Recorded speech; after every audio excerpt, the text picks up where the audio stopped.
Did you know that 95% of weight loss resistance is from hormone imbalances? Could hormone imbalance be stopping you from losing weight? Probably. Find out by heading over to KarenMartell.com and take my free online hormone quiz to help you uncover what hormones could be contributing to your ability to lose weight and exactly what you can do about it. That's KarenMartell.com.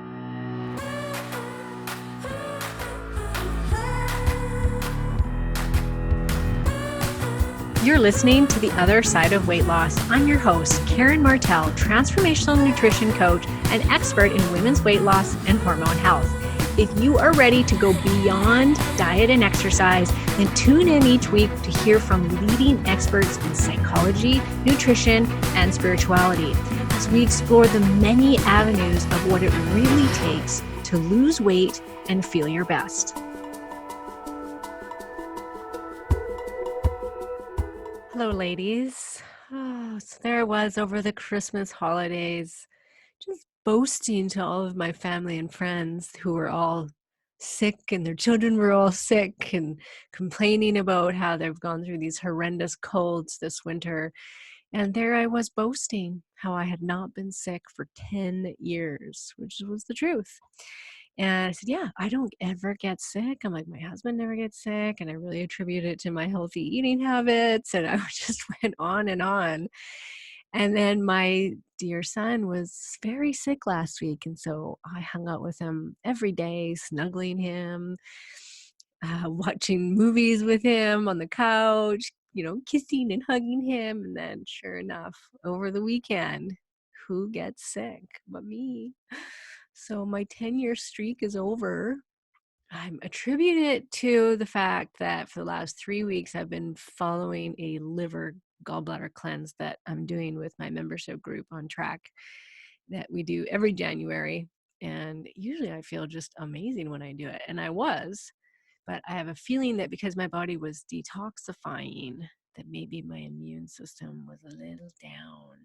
And my usual downing of raw garlic has not worked.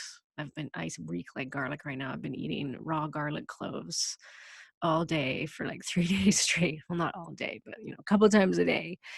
And usually that will kick it, nip it in the bud when I have ever felt like I was getting sick in the last, 10 years that it's been. I can eat a little bit of a raw garlic and it goes away. Not this time. So, truth be told, I probably don't sound that great, and I may need to push pause on my recording so I can blow my nose because it's like just an open faucet right now. But I really wanted to do this episode because it's interesting. I always get ideas for my podcast, of course, from my members, from my clients, from my followers, from these little things that I'll just suddenly notice a trend of repeated the same question, repeatedly being asked in my group or in my office, whatever it is. And the last few weeks, I've heard a number of women talking about their cheat meals or their downfall when it comes to sticking with a healthy eating plan. A woman asked in my group the other day, do I have to fast to get results? How much do I have to stick to this 100% in order to get the results? And I had another woman say, if I could just stop eating the chocolate, then I would lose weight. Another person was talking about how she travels so much and every time, because I travel so much, I end up eating horribly and that's why I can't lose weight. And so question being, to what level does a person have to be at as far as perfection goes when it comes to following a diet or just a healthy eating plan? I hate the word diet. Do we have to adhere to it 100%? Because I find most people that I speak to think that. They think they have to be 100% to get the result. And they think that when they eat chocolate every couple of days, or because they go out and eat fast food once a week or pizza, or they go on a trip, they think that's why they're not losing weight. So I'm here to tell you today that that's not the case. And if, every person should actually be able to have some flexibility with their diet and not have it stop them from losing weight or make them gain weight either. And if it is, then there's an underlying problem going on. And we're not going to talk about the underlying problems today. That's a whole nother episode. You could actually go listen to I think it's called Getting to the Root of Your Health Problems.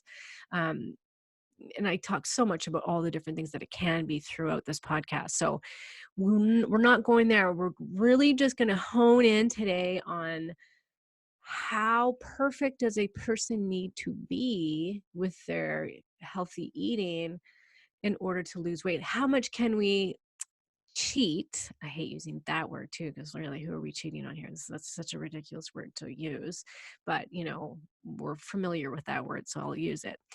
How much can you cheat and still lose weight? All right. So, and of course, there's many caveats to this, ladies. So we're going to talk about that. There's a million and one diets out there on the market. And most of these programs really do imply that, yes, you do have to be 100%.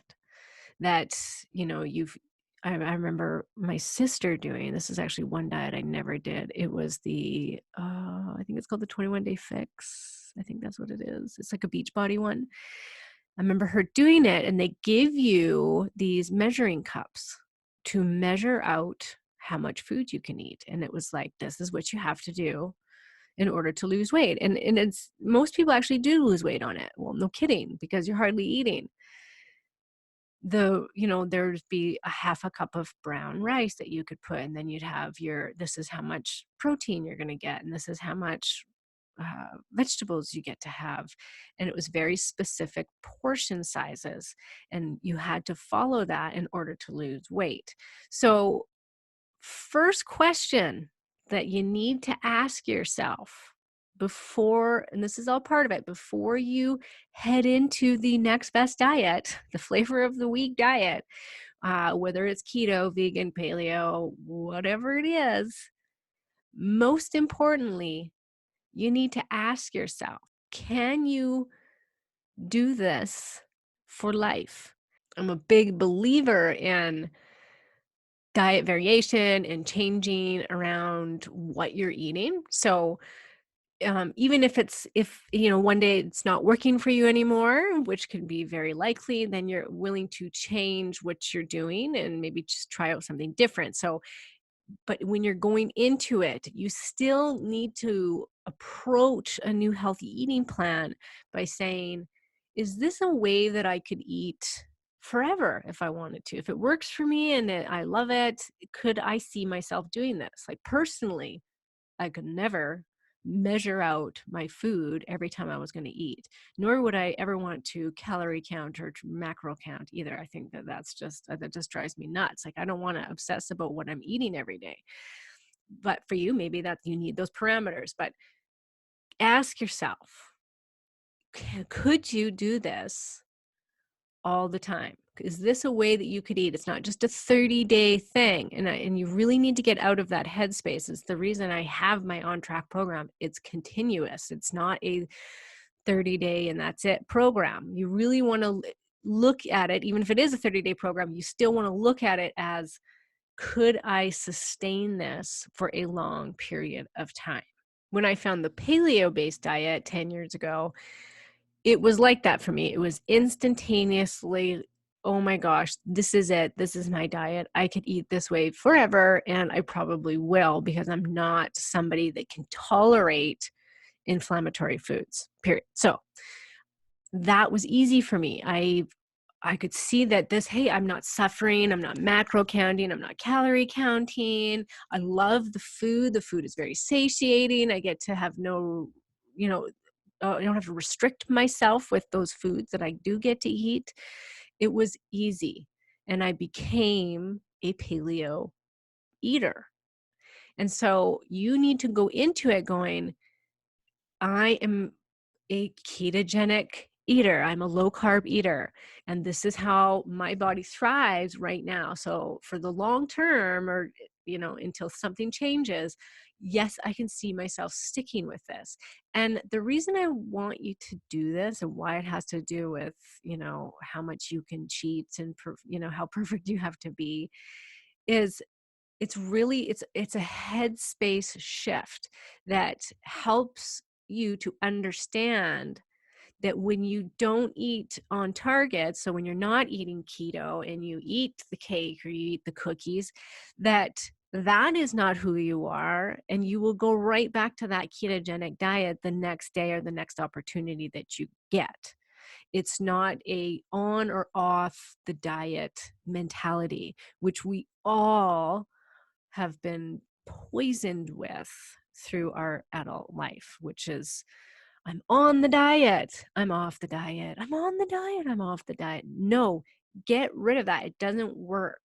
When we when it just it's the way the brain works. As soon as you start putting those restrictions and demonizing of food, and that you got to be 100%, you got to be on, then what happens, you have that cheat day and it becomes a runaway train. It's like, oh, well, I screwed up. I had this one meal that wasn't good for me. So, well, there goes the rest of the day. Might as well just eat what I want and not care about it. And then the next day you do it again. And the next thing you know, a month's gone by and you're still haven't gone back to that healthy eating plan, because it's an on or off mentality that you're having about it.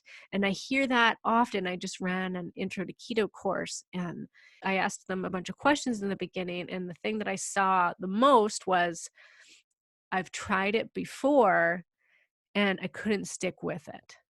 And this is a big reason why, because it is an on or off mentality that they have going into it. And that it can't be I'm on or I'm off. It has to be, this is who I am. I am a low carb eater. And there's no ifs, ands, or buts about it. That's who I am. And so that's how I've been about paleo for 10 years. It's just become who I am. I don't give myself a choice anymore. I'm not like, ooh, should I not do keto today or not do paleo today? And instead, I'm just going to eat bread all day long. No, that's not who I am. And I don't like to eat that way. And I like eating a paleo based diet and a keto based diet. So most of the time, that is what I'm doing.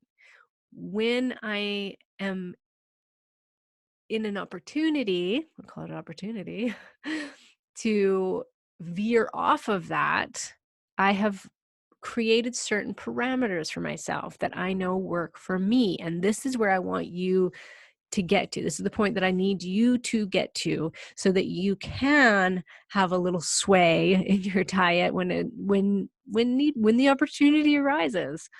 Many of you may have to go actually through a bit of a mourning period where you're having a little sadness and having to say goodbye, because you need to realize that you can never be that person that can eat those foods all the time and get away with it. And I think we like to fool ourselves that we can. We think, oh, I'm going to do this diet for 30 days or 60 days or a year, or whatever it is. And then in the back of our head, it's like we still hope that actually we're going to then be able to start eating crappy food again once the weight comes up. But we all know really that that doesn't work. So I remember going through this with bread. Bread was my best friend. I loved it. I grew up on carbohydrates. I had a mom that was like the no fat queen, and it was all about carbs and no fat, low fat, whatever lifestyle. And we ate nothing but bread and pasta. And that's not my friend. I can, if I eat too many carbs, I know I gain weight. My body gets inflamed. I get bloated. I don't feel good. So I had to go through this period of embracing that was gone for life. I was never going to be one of those people that could eat those foods and get away with it. And it really helps to embrace that and to accept that about yourself. It's like getting to know who you are and being like, you know what, I can sit here and feel sorry for myself that I look at a carb and I put on 5 pounds, or I can just move on with life and realize that's just not the card that I was dealt. I'm not one of those naturally thin people that can eat whatever she wants and get away with it. And you know what? Sometimes that's okay because at least I see the repercussions. Most, those skinny people that are eating really poorly, they may look on the outside like they're doing great, but on the inside, they're still being affected just as much as you or I would be if we were eating uh, too many bad processed foods, right? Like nobody gets away with that health wise. Everybody can develop heart disease. It doesn't matter how skinny you are.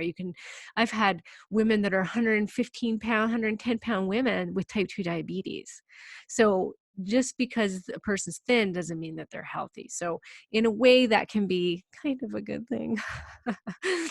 But it would be nice to be able to not gain it quite so easily. I'm sure you can all agree with that.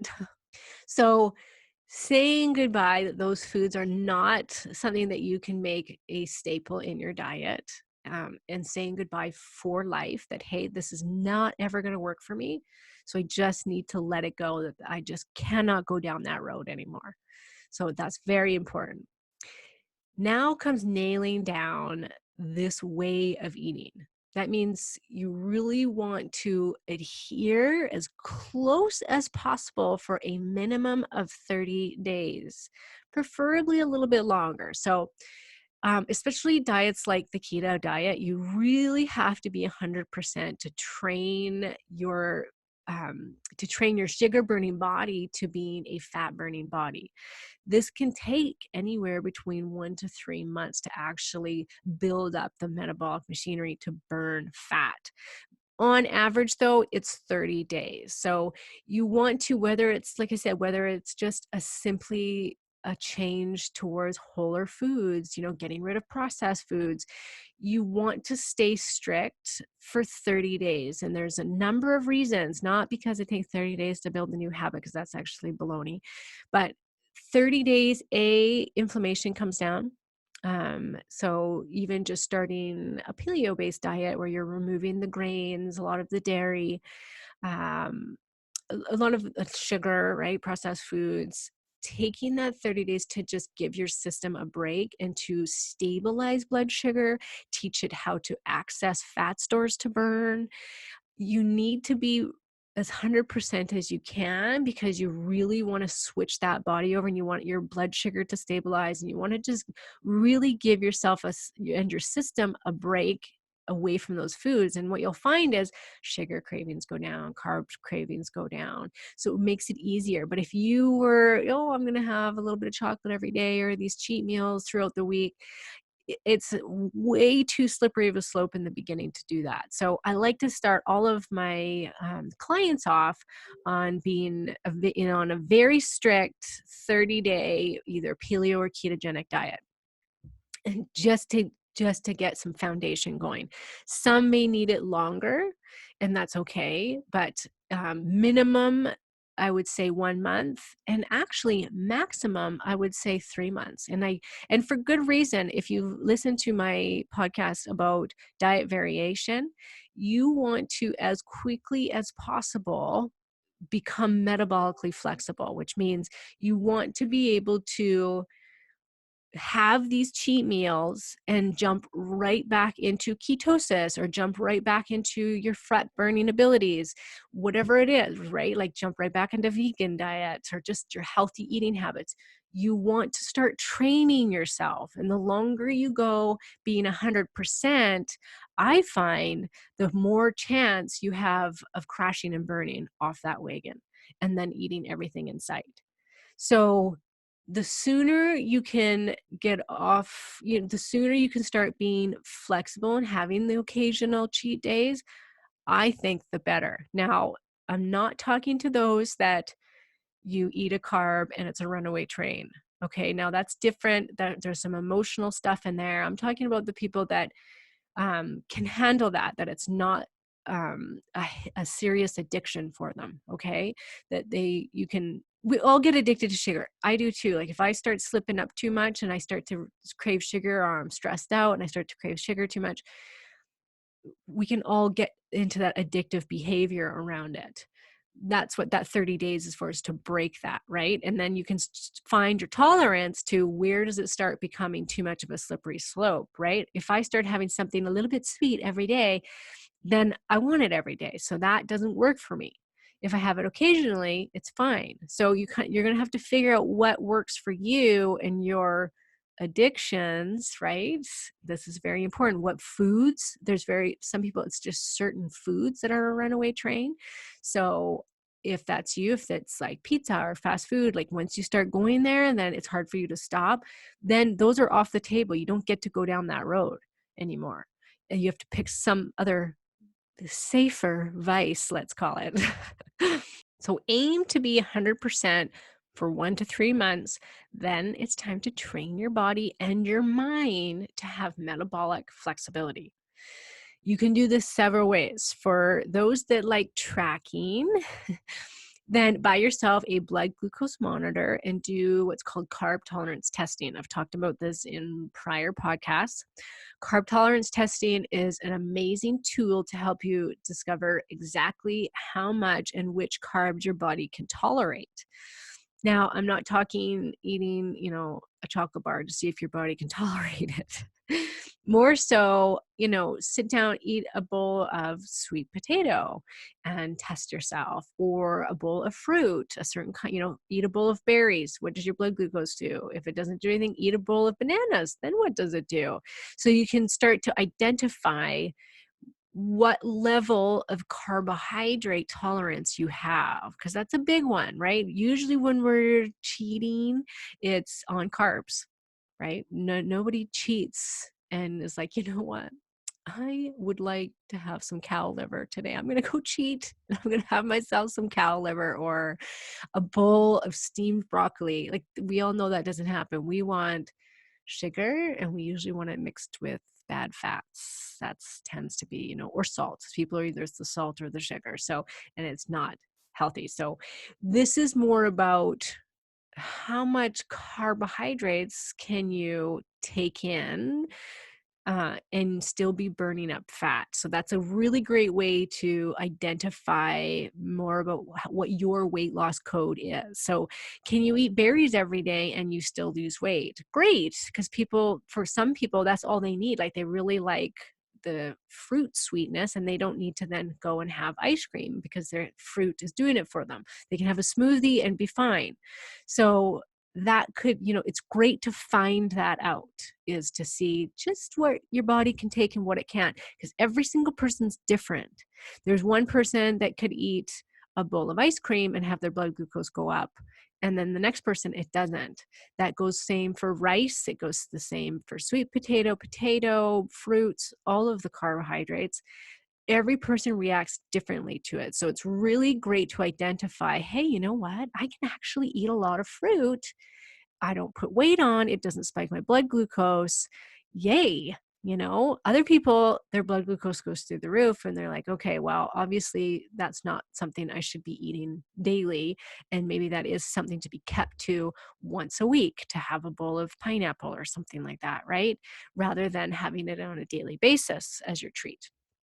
So carb tolerance testing, you can find more about this. In my show notes, I'll put a link to my free carb tolerance guidelines. So you can just click on the link and it'll take you to a page where you can read how to do carb tolerance testing. Okay. So once you have that, the hard data of, hey, I can eat a bowl of blueberries and my blood sugar stays stable, or I eat a bowl of bananas and my blood sugar goes through the roof, now you will know that you can add back in certain fruits and not be affected, right? Second, you can weigh yourself daily and track your symptoms. This is what I did. For the first few years that I was paleo, every time I went out of town or on holidays, I would let myself eat whatever I wanted. And it usually tended to be a lot of gluten-full products, okay?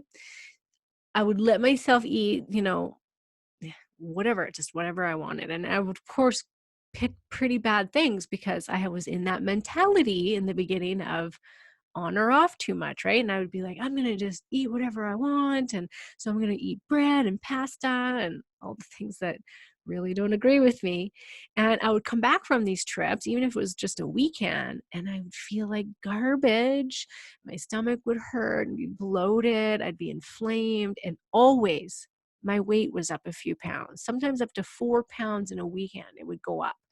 And I love the scale. Now, people always say, don't be a slave to the scale. I use the scale strictly to see what my body likes and doesn't like because it is one of the best telltale things for, oh, hey, what are my hormones doing? Like certain times of the month, my weight goes up, and then I know, oh, I'm ovulating today, or I'm just a few days before my period, or I ate something that didn't agree with me because my weight shot up 2 pounds overnight.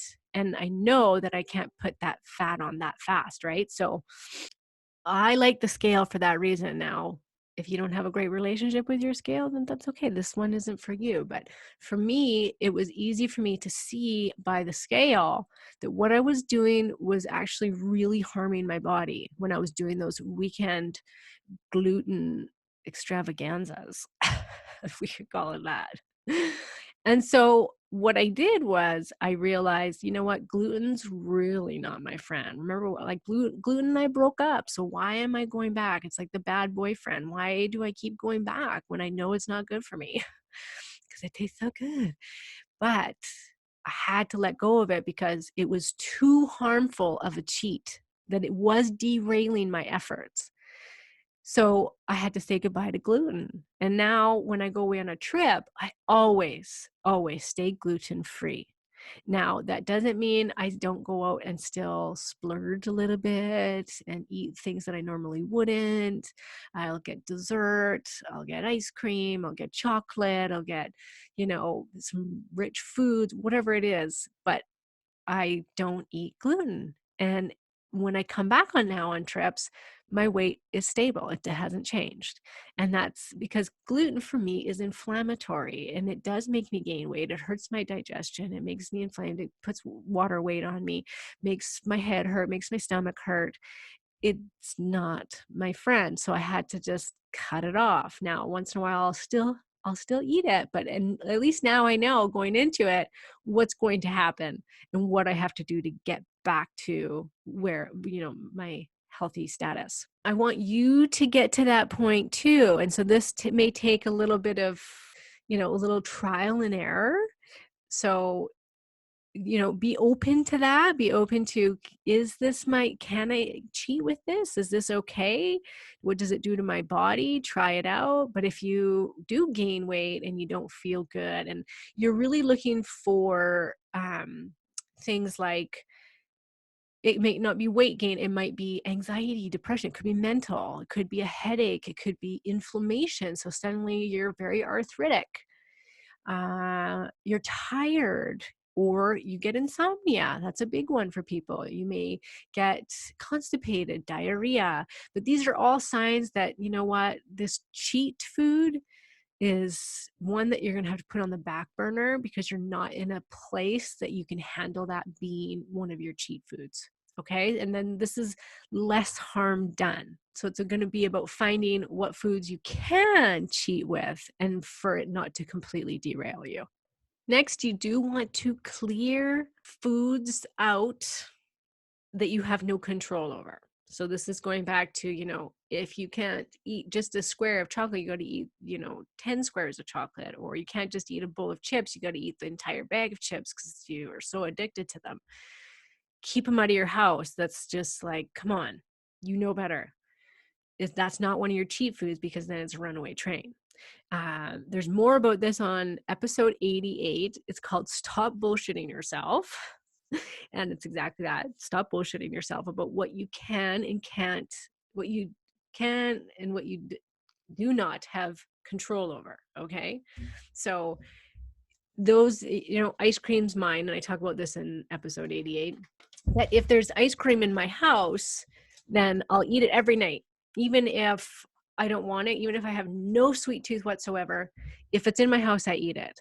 So I know now that I can't keep it in my house. It has to be, if I want ice cream, I go out and get ice cream. I get one bar, I get a scoop of ice cream. Like it's got to stay to a minimum or else it's a runaway train for me. So for you, maybe it's pizza. So don't have pizza in the freezer. You know, whatever it is, you don't want it on hand, really accessible. It's like I keep chips in my house for my kids and my husband to snack on because I could care less about chips. Ice cream, not so much, right? So whatever those foods are for you, I want you to keep them out of the house. And if you're going to go for pizza as your thing, then you go out and you get a pizza and you bring it home. And you don't do it very often because for you it's addictive and it becomes too much. Okay, so know yourself, stop bullshitting yourself. Okay, so here's another trick of the trade. Commit to eating well and sticking to your healthy meal plan, breakfast, lunch, dinner. Get rid of those high calorie foods that I call wasted calories. Now, these are things like your vanilla double shot venti latte from Starbucks that you're getting every day that's like 400 calories per glass. It could be your couple glasses of wine every night. It could be some pop that you're drinking or juice that you're drinking. These things that are high calories that aren't really necessary. Like there's ways to avoid that. You could still go and have a coffee with some liquid whipped cream in it and some cinnamon on the top instead of the couple shots of straight sugar in the latte, okay? And the milk and avoid those high calorie things. Eat, stick to your healthy eating, breakfast, lunch, dinner, so that majority of your day is clean. Now, if I love this method so much. You commit to breakfast, lunch, dinner being healthy, paleo, keto, whatever it is, so that you can afford to have some treats once in a while. And you can. I'm here to tell you that yes, you can. If you are sticking to your diet, to a healthy eating plan, 80, 90% of the time, then you can have that lovely 80, 20, 90, 10 rule of, hey, I'm most of the time I'm eating really well. So I can now have that bowl of chips at nighttime. I can have that couple squares of chocolate every day. Yes, I'm saying every day. That will not make you gain weight and it will not make you not lose weight. If you're having like 2 squares of dark chocolate every day on top of your very clean eating day, and you're not having these high caloric beverages, most people can afford to get away with a little treat every single day. And I'm not kidding. You're probably like, woohoo. But you remember, I'm not saying eat the whole bag or eat the whole chocolate bar. You still have to have it minimally. It can also be cyclically, right? I don't care for anything sweet in the first half of my cycle. And then come 10 days before my period, I have about a 3-day period where I need something sweet. And so those 3 days, I don't eat that great, and those are like the days that I will have more potato at dinner, or I'm going to have something sweet after dinner, whether it's chocolate or whatever, is around at that time. I might go out and get something. Last month, I made my husband go and get some ice cream and we all had ice cream, you know, but I really save it for the times that I really have to have it. And that's then I have this 3 to 5 days a month where, look out, I need something sweet. And so the rest of the time I stay pretty close to my diet of healthy eating. And I like to have that. Now there's some days where I eat all day, like I said, breakfast, lunch, dinner, super healthy. And then maybe I'll have something that's not that great for me. I'll sometimes have a rice cake. You're probably like, oh, whoa, Karen. But I'll have rice cake with peanut butter and sliced banana on it. And it's like, to me, that's a treat. To you, that might just be like, oh my gosh, you're pathetic, Karen. That's not a real treat. But point being, ladies, this is a very great way to invite a little bit of cheating into your diet and not feel like you're going to crash and burn. Okay. This is a safe way to do it. Now, it could be that you just stay really healthy throughout the week so that on one day a week where you just eat whatever you want sort of thing. That's maybe when you go for breakfast and you have dessert that day, you have cake for breakfast, but it's once a week. And as long as that's not more than once a week and you get right back to it the next day and you prove to yourself that you can get right back to it the next day, then that is not going to wreck your weight loss efforts. I promise it will not. Once a week will not wreck your weight loss efforts. So find your sweet spot, okay? Now, you might be saying, Karen, this is all fine and dandy for you, but I can't do this. I need rules. I need regulations. Tell me exactly what I can and can't do. So 1, go 30 days strict. 2, try 1 treat a week. So that might be pizza on Friday, might be cake for breakfast on Sunday. You choose. 3, never go more than 1 day completely off rails, because more than 1 day can lead to a runaway train. Number 4, you can have a small treat once a day if your day has been aligned with the foods you thrive on. So this may be a small bowl of chips, a few squares of chocolate. If you're keto, you don't want to do this daily, but what you can do is you can have a keto aligned treat. So that could be a fat bomb. It could be stevia sweetened chocolate, which is great. You can actually get stevia sweetened chocolate chips. You can get chocolate bars stevia sweetened. It might be a bowl of blackberries with some whipped cream, like actually, coconut whipped cream is a great one, or just straight up whipped cream with no sugar in it is absolutely delicious on top of some berries. So it might just be a small bowl like that of keto. Weigh daily, track your symptoms. Did this lead to a runaway? That's what you're going to ask yourself. Did this lead to a runaway train? Did you gain weight overnight? Did you feel sore or inflamed, depression or anxiety? Keep this in a food journal or in an app, but start paying attention to what those cheats do for you so that you can find your sweet spot. You can find and discover your weight loss code. This is so key for every single one of us, because it's going to make you stick with it long term, and you're going to burn the dieting wagon. It's not going to be on and off, and I'm not saying that you're not going to have those times where maybe you'll have a few weeks where you're not doing that great, but we're just talking in general. Now, how can I help you to further discover your weight loss code? Well, let me tell you. In my On Track program, upon registration, you get free access to my 30-day Find Your Weight Loss Code program.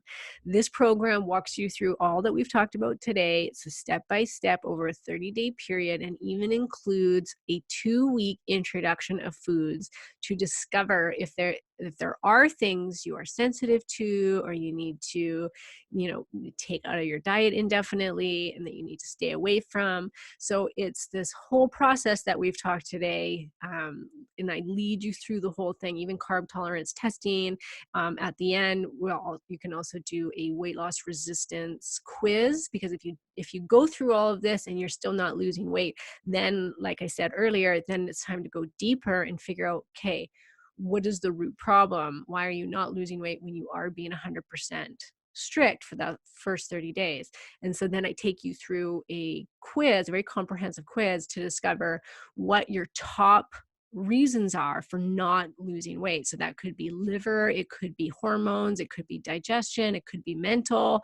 So there's many different areas that it could be. And so I get you so that you know exactly which one it is, and then what you can do about it. And there's different resources for each of them, so that you can start clearing out that root problem. So that comes free with registration. I also have just joined forces with Heads Up Health. Heads Up Health is an online app that you can track all of your health markers from. I love it. You can listen to the episode I did with Dave Korsunski a couple weeks ago.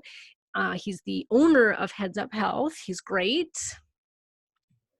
That's episode 89, called Take Charge of Your Health. So you can hear all about Heads Up Health and exactly what it is. But basically, it connects to every one of the health devices that are out there right now. So your Fitbit, MyFitnessPal, carb test, carb, macro counting, calorie counting, all of that stuff.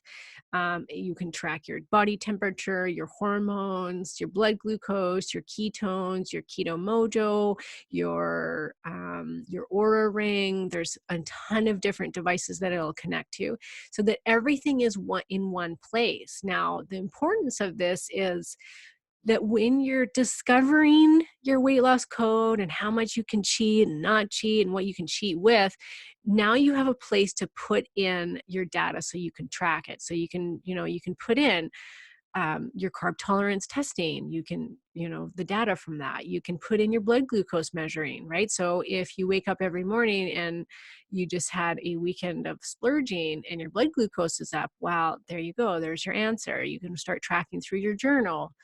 Going back on it, going, okay, yes, I ate this, and then look at my weight on this day, it went up 2 pounds. So now I know that's not a good, safe cheat for me. There's everything you can think of, you can track. Upon registration to the On Track program, each member gets the option to sign up for a free Heads Up membership, so that you get your own membership and you can start tracking all of these things if you so wish to.